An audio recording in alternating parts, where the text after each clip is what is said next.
How's it going? Haven't done a bit of a roundup on the soil patch, or a proper one, for a while, and I had someone ask what we were planning out for our winter or cold weather crops, so I thought I'd come down and show you basically what or where we're up to at the moment. So I've gotten around to putting the butterfly mesh, or actually we use it for fruit fly as well, back onto the main two hoops of the garden setup. I took it down for a couple of months, mainly because, actually just over a month I think, we had loads of grasshoppers in there and I just had to get them out, so I've been in there harvesting them every day for the chickens and the fish. So we've got the netting back up, we've got the normal access door, and over here we have the tradesman's entrance, as I call it. So B gets me in trouble for going through here. We'll come through and have a look. Cleaned out all the paths the other day, scraped up all the weeds and fed them to the chooks, so it's looking a lot neater than it was. We'll start down here. As you can see, the comfrey got hammered by the grasshoppers, so I need to actually cut that back and give the surplus to the chickens. And if I can just zoom in and it'll stay on focus, we still have a couple of those little garden grasshoppers around, so I've been collecting them and feeding them for the fish. I won't chase him, he can get a pass today. Over here we got some yakon. This is some yakon that I had in a barrel down the back here. It's self-sowed. Oh, well, this side was self-sown from a bit that I didn't dig out last year. I'd pretty much well neglected it, basically because I thought the plants out the front were going to go gangbusters. I had, what I have in there, over 12 plants I think.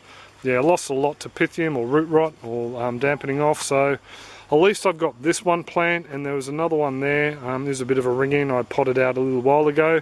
Totally neglected them until about 2 months ago, when I realised the other ones who were definitely goners started to feed this up, and it's just boomed. I mean, the leaves on this are fantastic, beautiful looking specimens. Had a couple of flower heads already, but they've come and gone. The turmeric's going really well. We've got some mangels down here that I've just been using as a fodder crop for the chooks. Some beans planted through there, and there's also a bean down in there in the yakon barrel. These are the refugee ginger from out the front wicking beds. I moved them out the back here and they're actually doing rather well, compared with the ones I left out the front. I'm thinking about just leaving them there for next season as well, or digging them up and planting them out again in another barrel. There's going to be a couple of changes in here, and I think these 3 beds here will end up being removed. Something else is happening. This bed here is a bit of a polyculture bed, or a companion gardening bed. We've got 4 tomatoes. They're 4 indeterminates that I got the seed from Richard. Thank you very much, mate. I'm going to try them over winter here, mainly because we don't have much luck with them over summer with the fruit fly. So what we've got is a boxcar willy, Brad's black heart, black, I've forgotten the name again, chrome? No, that's not right. A black something and a black Russian. They're not ours, they're from Richard. It's a medium size. It said it's a smaller black Russian. So 3 blacks and a boxcar willy in there. We'll just see how they go. Down the bottom here, I've planted out a whole heap. You can probably see the little seeds coming up. Whole heap of leaf aromat. As well in here we've got some parsley. I scattered some parsley seeds and also some mini purplet onions. They've always done well for us, so I've thrown them in there. This bed we've done. Another polyculture bed. This bed here has garlic up the centre that has popped through, just the Glen Large. We have a perpetual spinach plant down here.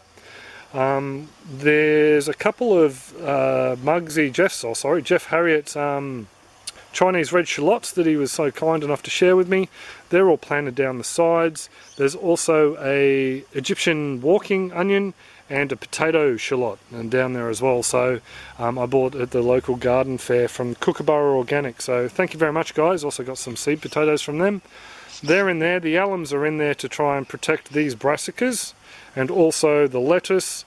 Couple of different types of lettuce, couple of different radishes, some rocket from Dave, thanks mate, still using your rocket seeds.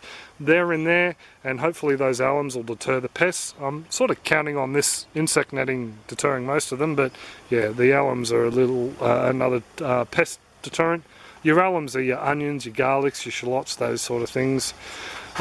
Also in this bed here, I forgot to mention, I got 3 celery. Mark and Alison went in and bought us some Chinese celery as a bit of a gift for some stuff we got them seed. So I've started them. Cheers guys, they're in there. This bed over here is our Chinese, Chinese? I don't think it's Chinese. I'm not too sure of its origin. It's the finger ginger. And some beetroot. I'm about to get in trouble because I'm supposed to be down here harvesting spice for dinner. Over here, the next generation beetroot. I'll just show you. This is a bit of a fungusy sort of thing that you get. You can treat it with bicarb soda. I probably should, but I don't really. I just nip them off when they get really bad and feed them to the chooks. So the bulbs still grow fine. In here we've got some of our, oh no, this is actually bought cauliflower. All our seeds we saved from last year are planted out the front.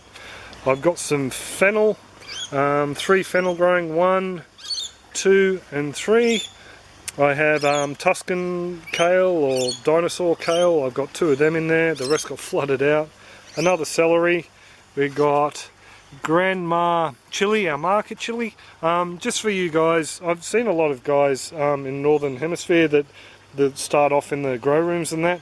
Luckily enough, we don't have to worry about that here. We overwinter these guys. I mean, look how gnarly she is. She's been cut back winter after winter, just let to re-sprout, and yeah, so we're very, very lucky. We've saved some fruit on here. Hopefully they haven't been hit by the fruit fly, so we can save some seed because I've run out. Just got some perennial leeks over there, and daikon radish, the last of the daikon. Snake beans, a whole heap of self-sown snake beans. Just down the side of this bed here we've just got a couple of basils as well. Hopefully they'll go through the winter. I'll take you up and give you a bit of a look. We'll go for a bit of a wander around here first. I'll be with you in a minute, Bianca. I'm gonna get smacked, I know. I'll lock him in, hey? That'll teach him. This bed here, we have 3 bean plants, undumpled eggplant, and a long Asian purple eggplant. And across the back there, so Bianca can't get angry at me, I have her honey pod peas, because I'm a sucker. Because they're awesome. 3 chookies, we grew them from seed, and we're also growing another load of green fodder for them in their little cage. And Blackie, the 2 Blackies are coming up for a molt. There's always a couple of chooks that have to molt just before it gets cold. This is the other ginger. It's the same age as the first ginger I showed you, the same rootstock that came from Jeff Harriet. Thank you very much, mate. So it's doing really well. These are Scott's galangal seeds. So the galangal seeds are just booming. Really impressed with them. Some beautiful fresh young ginger down there. And beetroot, same story. A little bit of the dieback on the leaves, but we just feed them to the chookies. Everything over there is doing well. The Taget's Minuta. It's growing well, starting to flower, so hopefully we'll get some seeds saved and we'll be able to pull them out. Those 3 barrels are going. Like I said, something's happening in there and it's going to take up some room out here. In here, the sweet potatoes. You probably can't see, but there's tubers sticking out of the ground in the bottom of that barrel. We also have a loofah growing in there. The loofah, we haven't eaten many of them this year. We're just mainly collecting them for seed. Even though I got seed under the house, I thought I'd collect some more. New fish farm that's running. Another grandma plant. This bell chili is what, 4 years old? Yeah, about 4 or 5 years old.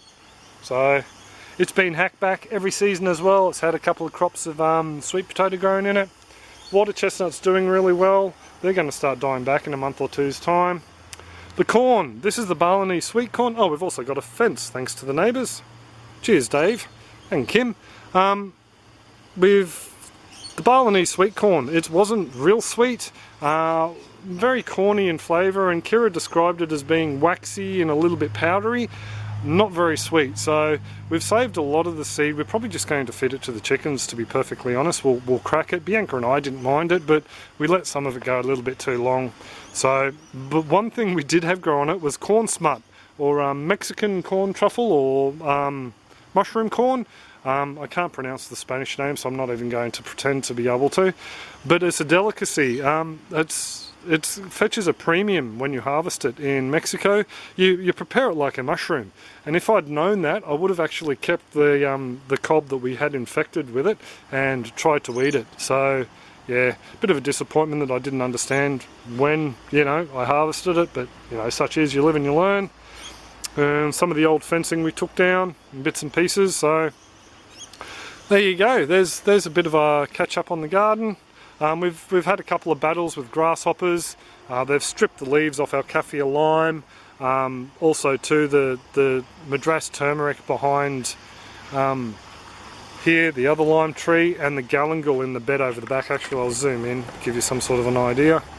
They've absolutely stripped those leaves right back. A bit blurry, but there you go. That's what the locusts have done. We've had them really, really bad here this year.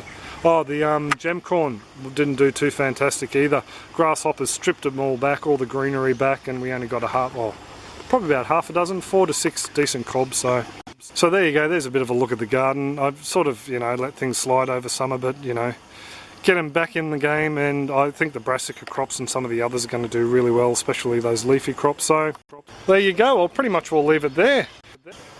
Any comments, questions, suggestions, leave them in the comments section below and he'll get back to you. I certainly shall, or I'll try to. So there you go. So there you go, folks. Hope you have a great one and take it easy all. Cheers.